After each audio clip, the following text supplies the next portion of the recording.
Hello guys, ഇറങ്ങുന്ന എല്ലാ സിനിമകളും പോയി കാണുക, അതാണ് എൻ്റെ പോളിസി. പക്ഷേ ഏട്ടൻ്റെ പോളിസി ഇറങ്ങുന്ന എല്ലാ സിനിമകളും റിലീസ് ഡേ തന്നെ പോയി കാണുക എന്നുള്ളതാണ്. അതുകൊണ്ട് ഞങ്ങൾക്കൊപ്പം ഏട്ടൻ വരുന്നില്ല, ഏട്ടൻ ഓൾറെഡി കണ്ടതാണ് കേട്ടോ. ഇന്ന് സിനിമയ്ക്ക് പോകുന്നത് ഞാനും അമ്മയും ചിന്നും കൂടെയാണ്. എക്സാം കഴിഞ്ഞ് വരുന്ന ചിന്നുനെ വഴിയിൽ നിന്നാണ് പിക്ക് ചെയ്തത്.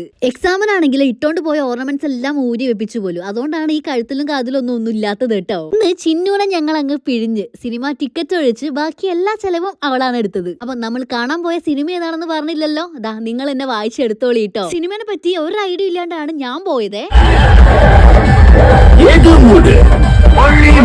അതുകൊണ്ട് പറയാണ്, നോ ലോജിക് ഓൺലി മാഡ്നസ് എന്ന കോൺസെപ്റ്റ് വെച്ച് മാത്രം കാണാൻ പോയാൽ മതി. അല്ലെങ്കിൽ എന്നെ പോലെ 2G 3G ആവേണ്ടി വരും. കാഴ്ച പോപ്കോണും കോഫി ഐസ്ക്രീമും ഒക്കെ എന്തായാലും മുതലായി. പിന്നെ എടുത്തു പറയണമെന്ന് തോന്നിയൊരു കാര്യം, വിനീത് ധ്യാൻ പെർഫോമൻസ് അടിപൊളിയായി. ആകെ നമ്മുടെ ലാലേട്ടനുള്ള ഒരു കാരണം കൊണ്ട് മാത്രമാണ് ഞാൻ സിനിമ കാണാൻ പോയത്. അതുകൊണ്ട് തന്നെ ലാലേട്ടന്റെ എൻട്രിയും ലാലേട്ടനുള്ള കുറച്ച് ഭാഗങ്ങളും മാത്രമാണ് എനിക്ക് ഇഷ്ടപ്പെട്ടത്. ഇത് എന്റെ മാത്രം പേഴ്സണൽ അഭിപ്രായമാണ്. വരുന്ന വഴിക്ക് അമ്മ ചോദിക്കുകയാണ്, ഇത് എന്ത് സിനിമയാണിത്. ഞങ്ങൾ രണ്ടുപേരും മൈൻഡ് ചെയ്യാൻ പോയില്ല. ഒരു ഓട്ടോ പിടിച്ചാണ് കേട്ടോ ഞങ്ങൾ വീട്ടിലെത്തിയത്. എത്തിയപാടെ കടുപ്പത്തിലൊരു ചായ കുടിച്ച് സിനിമ കണ്ട ക്ഷീണം അങ്ങ് മാറ്റി. എന്റെ ഈ പച്ച ഡ്രസ്സ് ഇഷ്ടപ്പെട്ടെങ്കിൽ ലിങ്ക് ഞാൻ മറക്കാതെ ടാഗ് ചെയ്തേക്കാം. ടാറ്റാ.